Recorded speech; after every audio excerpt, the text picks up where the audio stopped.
menjadi bola liar di tengah masyarakat. Ya. Ya. Nah, Pak Prof, ya, ini jaringan Jamaah Islamiyah di Sulawesi Selatan. Ini Pak Prof mungkin punya data ini jumlahnya berapa besar sekarang ini, dan apakah ini sudah ada di setiap kabupaten di Sulawesi Selatan atau memang ini berbasisnya di timur, Pak? Ya, kami Bu tidak sampai di situ, Bu.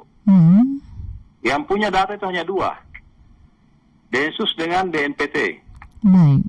Itu pun sangat sekret. Jadi kita bekerja di wilayah bagaimana menangkal masyarakat, bagaimana mengadvokasi masyarakat supaya tidak terkena virus radikalis terorisme itu, bagaimana membentengi masyarakat, bagaimana memberikan kontra edukasi gitu. Kita lawan itu paham-paham itu, ya itu yang kami lakukan, Bu. Kami tidak berada di wilayah itu. Baik. Untuk mengetahui jumlah berapa, ya.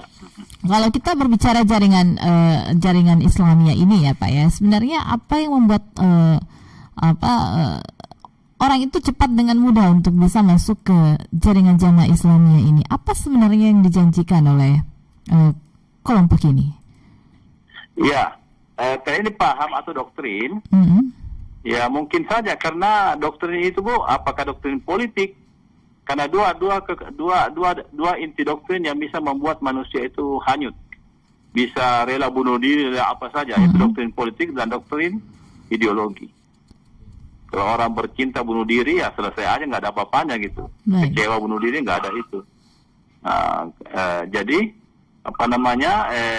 ideologi politik, ideologi keyakinan agama itu sangat berpotensi membuat orang terdoktrin, membuat orang bisa ikut apa saja. Apalagi dengan misi-misi kebesaran, misi-misi keselamatan, misi-misi penegakan kalimat Allah, misi-misi masuk surga, itu sangat efektif, Ibu. Apalagi dibumbui dengan pendahuluan bahwa sekarang ini dunia sudah mau kiamat, tidak ada lagi kebenaran, semua zalim, pemerintah kita zalim, pemimpin kita tidak berpihak pada kehendak Tuhan dan sebagainya. Itu sangat efektif untuk menjadi materi doktrin kepada siapa saja. Ini efektif, Bu. Ya, itu seperti Ali Fauzi.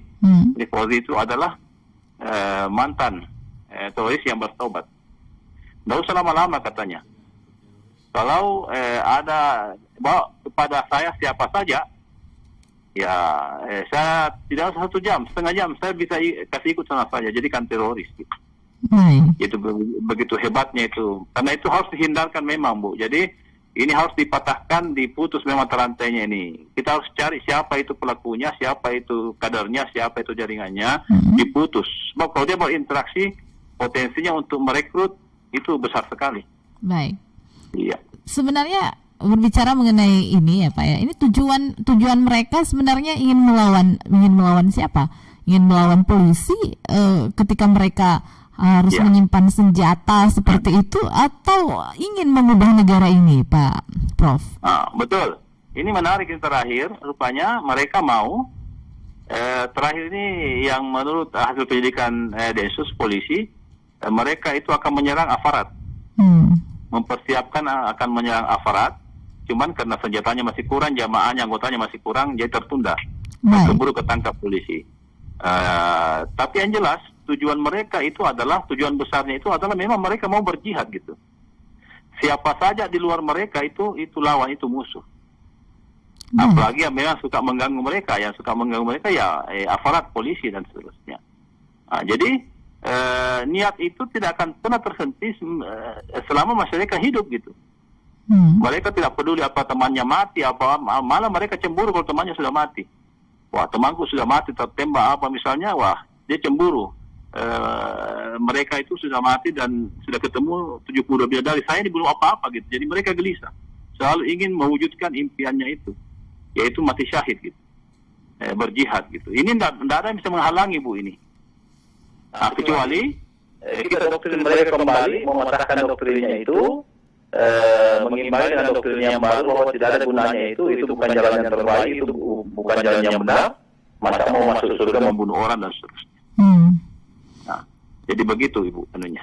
Nah, tapi dengan polisi, apakah sebenarnya ini adalah motif dendam yang terjadi sehingga mereka ini melakukan hal-hal yang dikatakan ya teroris seperti itu, Pak? Kalau dendam Bu, saya kira karena mereka tahu, kalau kita masuk surga Bu tidak boleh dendam Bu. Jadi ya mungkin mereka menghalangi. Kalau dendam sih, karena ini kan paham suci Bu, mereka mau masuk surga dengan yang baik, yaitu dengan berjihad. Kalau mereka beranjak dengan dendam, saya kira tidak sesuai dengan misinya, tidak sesuai dengan doktrinnya. Kalau dendam kan tidak masuk surga, bukan karena Allah gitu. Jadi mereka menyerang ini polisi, target-target tertentu karena menghalangi jihadnya gitu, bukan dendam. Bukan dendam, karena menghalangi jihadnya ya, baik. Ya, menghalangi anunya. Jadi kalau dendam bertentangan misinya. Tidak ada orang masuk surga karena dendam ya. Masuk surga itu harus ikhlas, harus suci gitu. Gitu Bu. Ya. Tapi seperti ini ya, ini kalau kita melihat berbagai upaya yang dilakukan dan keberhasilan Densus 88 untuk menghalangi kerja dari para terduga teroris ini, tapi toh tetap juga mereka dengan gigi ini akhirnya banyak merekrut dan akhirnya juga banyak juga yang terekrut. Nah, ini kelemahan apa yang ada dalam masyarakat sehingga mereka juga dengan mudah mau ikut kelompok-kelompok seperti ini, Pak Prof? Ya, kalau kita dengar informasinya dari data Infokomnya Badan Nasional Penanggulangan Terorisme, waktu saya menjadi ketua, itu tiap minggu itu Bu, 2000-an itu konten-konten yang mengarah ke radikal terorisme itu di blok, dihapus.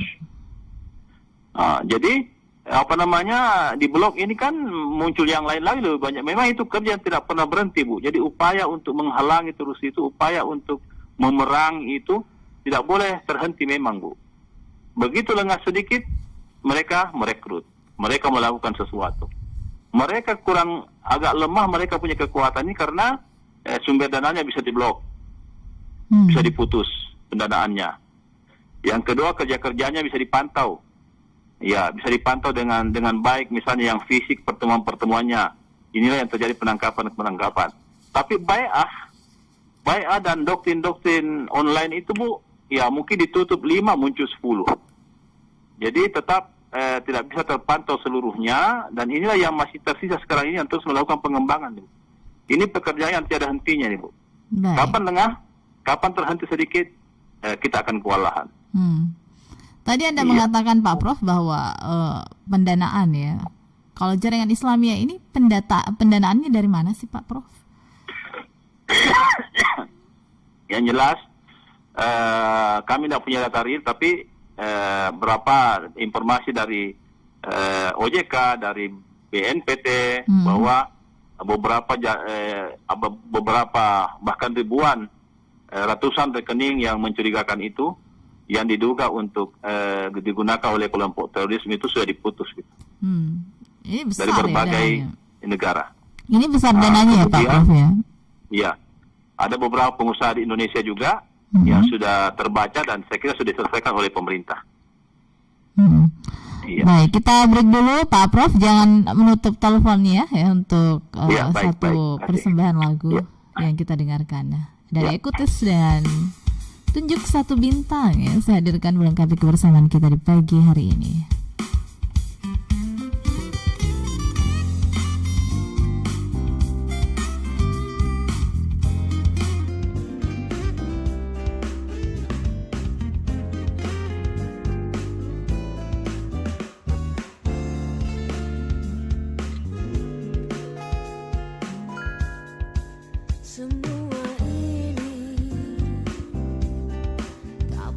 Terfikirkan olehku.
Dengarkanlah hatiku bersuara, dan ia berkata,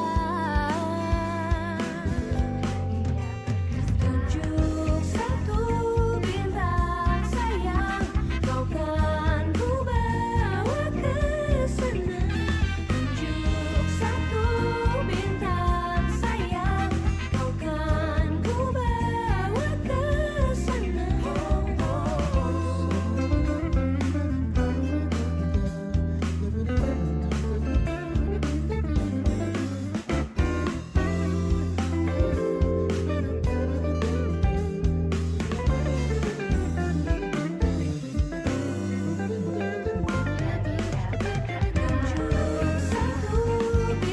bintang sayang, kau kan ku bawa ke sana. Tunjuk satu bintang sayang, kau kan ku bawa ke sana. Tunjuk satu bintang sayang, kau kan ku bawa ke 94,4 Pro 1 RRI Makassar yang masih bersama di Dialog Tuntas Makassar Pagi edisi Sabtu 4 Desember 2021. Ya, pendengar masih bersama dengan Bapak Profesor Dr. Arifin Hamid, Ketua Forum Pencegahan Terorisme, masih bersama dengan kami Pak Prof. Arifin Hamid. Ya, Pak Prof, kita lanjutkan lagi ya, kembali kenapa ya, ini mungkin bisa juga menjadi pertanyaan dari semua orang. Indonesia ini mengapa ya terorisme itu sangat menjamur, Pak Prof, dan sepertinya tidak bisa hilang gitu. Apakah hukum dan keamanan di Indonesia ini sangat lemah sehingga terorisme menjamur seperti itu? Iya. Bagaimana Bu? Coba di. Ya, nah Pak Prof, ini di Indonesia ini hampir setiap tahun ya, ini kita selalu mendengar teroris gitu. Nah, penangkapan teroris dan akhirnya kemudian mungkin kita banyak masyarakat yang bertanya seperti ini, kok teroris itu cepat berkembang di Indonesia? Apakah sebenarnya hukum dan juga keamanan di Indonesia ini sangat lemah sehingga memudahkan bagi terorisme untuk berkembang, Pak Prof? Ya baik Ibu. Jadi perlu dipahami karena ini kan terkait dengan visi, terkait dengan ideologi. Ya, kalau kita bicara ideologi, bicara misi, itu nggak ada habisnya Bu. Ya, selama mungkin secara fisik, ya ada yang tertangkap, ada yang tertembak, ada yang dipenjara, ada yang diadili, tapi misi dan ideologinya belum tentu terpenjara, belum tentu bisa putus. Nah, ini beratnya Bu, karena ini terkait dengan ideologi, terkait dengan paham yang tidak bisa kita putus dengan menangkap orangnya, dengan menembak orangnya dan sebagainya. Nah, oleh karena itu sepanjang ideologi ini dan sudah pernah diperdengarkan kepada siapa saja, atau paling tidak kadar-kadarnya meskipun serendah bagaimanapun kualitasnya, pada saatnya pasti muncul. Karena ini memang doktrin yang berlawanan dengan pola-pola kehidupan yang ada saat ini. Terutama mereka menanamkan itu kebencian. Mereka memprovokasi bahwa misalnya di Indonesia ini pemimpin-pemimpinnya kafir. Pemimpin-pemimpin kita zalim. Ya, buktinya ya misalnya pajak disalahgunakan, ya uang negara dikorupsi dan sebagainya. Ya, masa saudara mau hidup dalam situasi kondisi yang sangat buruk ini? Ayo bangkit, ayo kita lawan. Nah, kalau apalagi dibumbui dengan mati syahid, dibumbui dengan jihad yang sangat mulia, yang tidak perlu dihisap, langsung berhadapan dengan langsung diterima oleh Allah. Ya, luar biasa misi ini, luar biasa materi ini. Nah, kalau ini terus digelorakan Bu, maka tidak akan pernah habis. Baik. Iya, saya ke pendengar untuk bergabung di pagi hari ini. Ya, selamat pagi. Assalamualaikum warahmatullahi wabarakatuh. Selamat pagi, waalaikumsalam Mbak Arti. Ini dengan Dani, ya, waalaikumsalam Pak. Ya. Arti ya? Dengan Dani, Pak Niko. Mbak Dani, sorry. Ya, silakan Pak Niko. Assalamualaikum narasumber. Iya, silakan Pak Niko. Ya, yang pertama saya ingin katakan bahwa apapun ideologi selain Pancasila itu harus dihabisi. Tidak boleh tidak. Karena ada upaya untuk merongrongkan Pancasila itu, saya kira itu melanggar undang-undang dasar. Yang pertama. Yang kedua, kepada mereka yang sudah salah jalur itu saya kira tugasnya para petinggi untuk membina itu. Karena masih belum terlambat untuk dibina. Kemudian memberikan pemahaman-pemahaman dan keyakinan bahwa apa yang mereka yakini itu sangat keliru dan bertentangan dengan undang-undang. Itu harus dilakukan. Kemudian harus diusut tuntas itu kelompok-kelompok yang sekarang ini sudah mulai mempergunakan senjata itu, saya kira harus diusut tuntas. Kemudian pembinaan keagamaan itu di berbagai tingkatan dan agama apapun itu harus benar-benar dilakukan. Kemudian kita harus benar-benar menjalankan ini sesuai dengan apa yang diajarkan yang sebenarnya oleh keyakinan masing-masing. Sehingga tidak ada yang menjalani ajaran kita seperti yang kita ketahui itu. Dan kita mendorong Densus 88, kemudian kita mendorong negara untuk menghabisi, menuntaskan itu kelompok-kelompok terorisme itu sampai dengan akar-akarnya. Itu menurut pandangan saya, Pak Dani. Ya, baik. Sehingga kelompok ini jangan pernah ada tumbuh di Republik ini selain ideologi Pancasila dan Undang-Undang Dasar 45, negara NKRI dan Bhinneka Tunggal Ika. Saya kira itu pandangan saya untuk sementara. Kemudian menurut saya kepada Pak Prof narasumber hari ini, saya kira perlu edukasi. Edukasinya itu mulai dari kampus, kemudian kelompok masyarakat, kemudian di kelompok keagamaan dan lain-lain. Itu harus harus dilakukan sehingga kita membantu pemerintah, membantu negara untuk bagaimana kita bisa menuntaskan terorisme yang ada di Republik ini. Terorisme ini kan sangat lama hidup di Republik ini dan sekarang ini baru mau mulai dihabisi. Akhirnya kelompok-kelompok tertentu yang tersisa di kelompok-kelompok itu harus diperhatikan di kelompok masyarakat, dan kita harap masyarakat juga harus benar-benar memberikan keterangan kalau ada orang yang tidak jelas masuk di RT RW kita. Saya kira itu perlu kita laporkan ke RT RW untuk selanjutnya dicek kebenarannya. Jangan sampai kita berdamai dengan dengan tetangga ternyata dia teroris dan mengikuti paham garis keras, Mbak Dani. Saya kira demikian, Mbak Dani. Baik, terima kasih Pak Niko. Assalamualaikum. Waalaikumsalam warahmatullahi wabarakatuh. Iya, Pak Prof. Iya, Pak Prof. Ya. Iya, Pak Prof, ini apapun ideologi selain Pak Prof, masih bersama kami Pak Prof. Ya, hubungan kami terputus dengan Pak Prof di kesempatan ini ya. Kami masih berupaya menyambung Pak Prof. Terputus ya, baik. Ya. Ya, nanti kami masih akan terus bersama dengan Anda ya. Untuk menghadirkan dialog lintas Makassar pagi.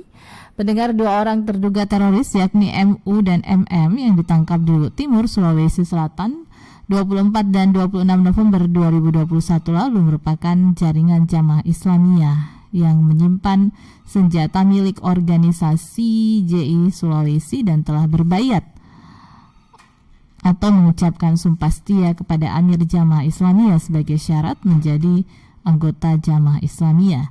MU dan MM, bawahan tersangka teroris serta ada kaitannya juga dengan 12 orang terduga teroris yang ditangkap di Poso dan 3 orang ditangkap di Luwu Timur Agustus 2021 lalu. Hal itu diungkapkan PLT Kabid Humas Polda Sulsel Kombes Polisi Ade Indrawan. Dan terkait penangkapan 2 orang jaringan teroris di Luwu Timur ini, Ade Indrawan mengatakan 2 jaringan teroris tersebut Densus 88 juga terus menyelidiki jaringannya hingga ke bawahnya. Baik, kita tersambung kembali dengan Pak Prof ya. Iya, Pak Prof kembali bersama dengan kami, Pak Prof. Iya, Pak Prof masih bersama dengan kami, Pak Prof. Iya, masih bersama kami, Pak Prof. Iya, Pak Prof. Iya, Pak Prof. Iya, pendengar dimanapun Anda berada ya. Menurut Kombes Ade Indrawan, kedua tersangka terduga jaringan teroris MU dan MM telah merencanakan akan melakukan aksi amalia bersama dengan jaringan teroris lainnya terhadap aparat negara. Baik, kita menyapa Pak Prof, masih bersama dengan kami Pak Prof.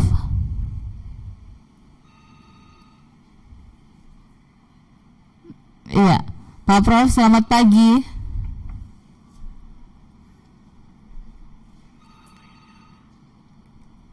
Iya, Pak Prof, selamat pagi. Pagi. Oh iya, baik, Enggak Pak kedengaran Prof. ya? Halo, Pak Prof. Saya enggak kedengaran ya? Suaranya kedengaran Pak Prof sekarang? Iya. Baik. Oke, baik. Ya, Pak Prof, ini tadi pertanyaan dari Pak Niko ya.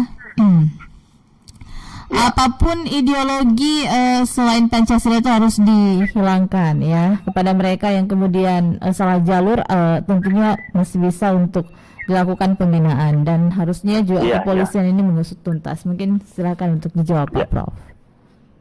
Oke. Saya kira sangat setuju, Bu. Jadi dalam bernegara, dalam bermasyarakat, ya kita harus dibingkai berada dalam tuntunan, berada dalam koridor Pancasila yang kita sepakati untuk mempersatukan, untuk memandu kita untuk menjalani kehidupan dengan baik, dengan harmonis. Karena Pancasila juga di dalamnya memfasilitasi semua agama yang kita anut.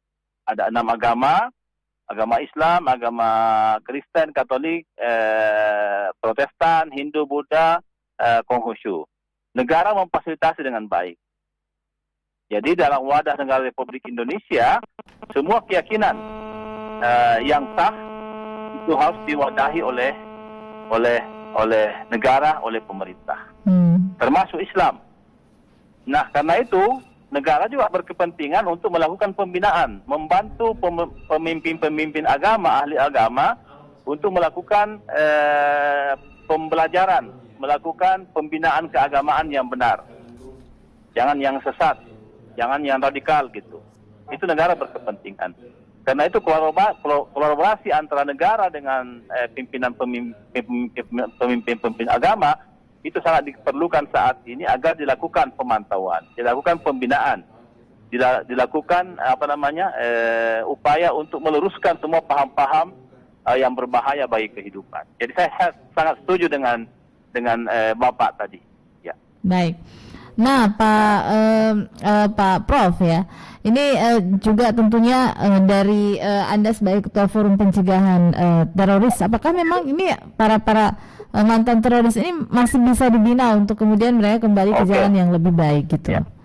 Betul. Jadi Bapak Ibu sekalian, potensi terorisme itu yang pertama lahir dari teroris yang belum ketangkap sampai hari ini. Dan saya kira jaringan Jamiah Islamiyah itu merata ada di mana-mana. Mudah-mudahan pelan-pelan kita bisa petugas aparat bisa menangkapnya, bisa memblok mereka punya gerakan. Nah, selain itu siapa? Ya, keluarganya. Mereka punya jaringan, keluarga atau kadernya. Nah, siapa lagi? Ya, semua yang pernah tertangkap. Baik yang masih dalam proses, yang sudah menjalani hukuman, dan yang sudah lepas. Yang sudah lepas ini juga menjadi potensi, karena kalau mereka kembali ke tengah-tengah masyarakat tanpa kegiatan apa-apa, potensi untuk bangkit kembali ke pahamnya itu sangat besar. Beberapa kejadian selama ini ada kambuhan gitu. Jadi Karena itu negara, pemimpin masyarakat, tokoh-tokoh agama, tokoh-tokoh nasional itu harus bersatu padu menghadapi ini. Tidak bisa kita lengah. Jadi belum lagi yang pernah ke Afghanistan, belum lagi yang pernah ke Filipina, yang pernah kemana, yang yang pernah ikut di jaringan itu, dan itu tidak terhenti, tidak putus mereka punya paham. Tetap itu kapan saat bisa muncul lagi. Karena itu memang diperlukan sinergi. Ya, kita support Densus yang punya data, ya, yang punya informasi, ya, dan melakukan terus upaya-upaya. Inilah yang kita rasakan sekarang ini. Sebelum ledak ditangkap, sebelum gerakan ditangkap, itu karena ada informasi. Dan ini harus disupport penuh aparat. Baik. Ya. Iya, kita ke pendengar Pak Prof. Selamat pagi. Assalamualaikum warahmatullahi wabarakatuh. Selamat pagi. Waalaikumsalam warahmatullahi wabarakatuh. Saya Samsul Bahri dari Makassar. Baik, Pak Samsul, silakan. Saya kira begini, menurut saya bukan persoalan terorisme saja. Apapun yang bentuknya mau merusak ideologi, mau merusak besar pimpinan kita, kasus pejabat-pejabat yang punya kepentingan, saya kira itu tindakan-tindakan yang tidak berkemudian, apalagi kalau namanya teroris. Persoalannya menurut saya. Iya, Pak Samsul. Iya, terputus Pak Samsul ya. Iya, terputus Pak Samsul ya. Apapun itu yang merusak yang namanya ideologi, hal-hal yang berpotensi merusak itu juga bisa dinamakan teroris, Pak ya. Berita-berita hoax juga itu penyebarannya bisa teroris juga, Pak Prof. Iya, Pak Prof. Iya, Pak Prof. Iya, pendengar dimanapun Anda berada, dua orang terduga teroris yakni MU dan MM yang ditangkap di Timur Sulawesi Selatan 24 hingga 26 November 2021 merupakan jaringan Jamaah Islamiyah. Baik Pak Prof, masih bersama kami Pak Prof. Halo, iya, masih ya. Agak Baik, putus ya. Iya, kita terima dulu. Halo, selamat pagi. 5 untuk penerima. Baik, iya Pak Prof, tadi bukan hanya terus saja, tapi segala sesuatu yang tentunya bisa merusak ideologi, seperti berita-berita hoax, penyebar berita hoax ini, apakah bisa dikatakan juga sebagai teroris, Pak Prof? Terputus ya hubungan kami kembali, ini putus-putus jaringannya. Ya, pendengar masih bersama di Pro 1 RRI Makassar, yang pasti kita sebagai masyarakat harus waspada ya terhadap jaringan-jaringan yang tentunya bisa merusak pemahaman kita, ideologi kita yang ada saat ini. Harus lebih waspada ya pendengar. Mungkin juga Anda di sekitar Anda ada hal-hal yang mencurigakan, tentunya juga bisa memberikan laporan kepada pihak yang berwajib jika ada pergerakan-pergerakan yang mencurigakan seperti itu.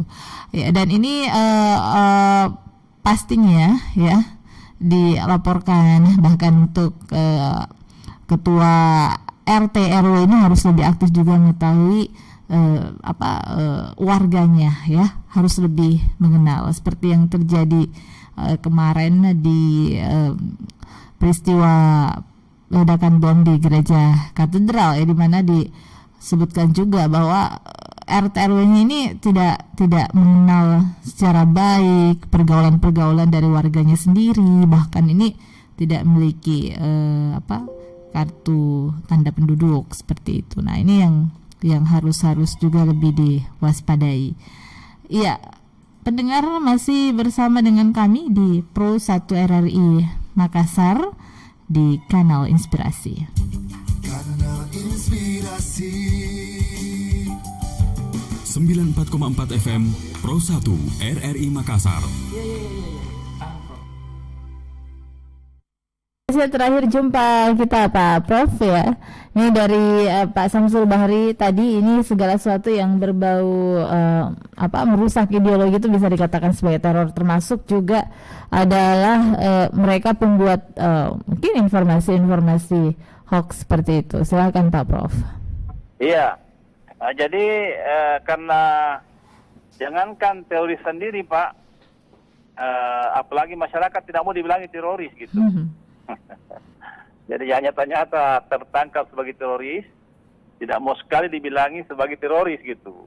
Mereka adalah katanya pejuang dan apalagi yang bukan teroris gitu. Jadi penggunaan istilah ini saya kira juga kita perlu manage dengan baik. Di dalam tata hukum kita, pelaku kejahatan itu kan macam-macam. Ada tingkatannya. Kalau misalnya teror biasa, misalnya seperti geng motor, kelompok-kelompok yang suka bikin onar itu kan kejahatan biasa. Ya, sayang rasanya kalau dibilangi teroris gitu, karena teroris itu punya klasifikasi gitu. Jadi pelaku-pelaku kejahatan yang membuat teror, yang membuat kerusakan, yang mengancam dan sebagainya itu musuh kita bersama. Cuman penamaan mereka itu kita perlu hati-hati juga. Ya mungkin sebagai penjahat saja, mungkin sebagai tukang bikin onar dan sebagainya, provokator, ya itu dikenai sebagai perbuatan pidana biasa, ya bukan teroris. Baik. Karena teroris ini mencap teroris itu juga hati-hati, karena teroris saja tidak mau cap teroris. Baik. Pak Arifin, saya setuju dengan Bapak tadi. Ya perlu segala sesuatunya itu yang bisa merusak, yang bisa lawan kita, itu kita bersama. Pak Arifin sebagai Ketua Forum Pencegahan Terorisme gitu ya. Nah ini dari hasil-hasil mungkin penelitian atau seperti apa ya di masyarakat itu, ini apa yang Anda lakukan gitu untuk melakukan pencegahan ya kemungkinan terorisme yang bermunculan di masyarakat, Pak? Ya. Oke, baik. Saya udah mantan ketua teroris sampai tahun 2020. Mulai 2013 sampai tahun 2020 saya sudah diganti. Saya bukan lagi sekarang sebagai ketua pencegahan terorisme Sulawesi Selatan. Sebagai pengamat saja. Bagi ini saja. Jadi yang kita lakukan selama ini, Bu, sejak awal itu kita lakukan pembinaan secara pembinaan edukasi kontra radikalisme, kontra terorisme. Kita kumpul semua para pimpinan ormas, pimpinan agama, para tokoh, kita berdiskusi. Ini efektif sekali. Nanti pimpinannya ini yang menyampaikan ke warganya, ke kadernya, agar paham-paham yang radikal, paham-paham yang berbahaya itu kita eliminasi. Kita isi dengan paham-paham yang sejuk, paham yang toleran, paham saling menghargai. Makanya pola-pola berdakwah itu harus terbuka juga, jangan pola indoktrinatif gitu, jangan pola-pola saling menyalahkan, pola-pola menyalahkan dulu, menunjukkan kejelekan baru masuk materi dan sebagainya, itu pola-pola yang tidak baik. Karena masyarakat kita ini masyarakat yang siap menerima kebenaran, masyarakat yang siap diajak berdiskusi. Nah, karena itu dalam keadaan seperti ini, ya mubalik tidak boleh sembarangan juga masuk. Ya, kalau perlu memang perlu diseleksi mubalik mana yang cocok. Nah, MUI berperan, Muhammadiyah berperan, NU berperan, Wahda Islamiyah berperan untuk bagaimana menyeleksi mubalik yang tidak menjadi provokator di masyarakat. Ini kerja-kerja yang kita harus lakukan terus secara sinergi. Karena potensi untuk menjadi teroris itu, menjadi radikal itu sangat terbuka dan sangat ditentukan oleh lingkungannya.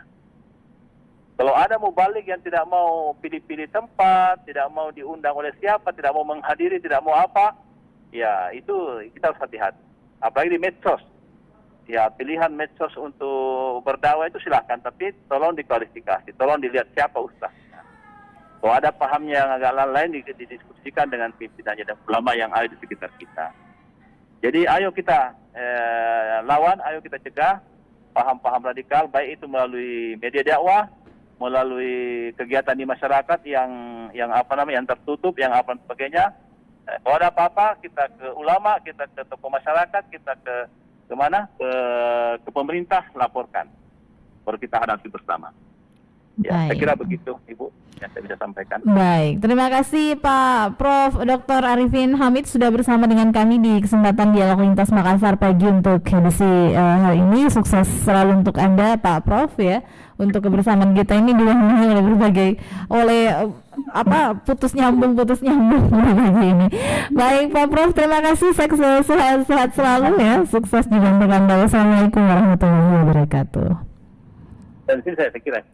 Baik, iya pendengar dimanapun Anda berada, terima kasih sudah bersama dengan kami di Pro 1 RRI Makassar dan ya tentu saja kewaspadaan kita harus selalu ditingkatkan ya, mengingat potensi-potensi bisa saja terjadi ya, di sekitar kita ya, untuk kita bisa terpengaruh dengan hal-hal yang negatif.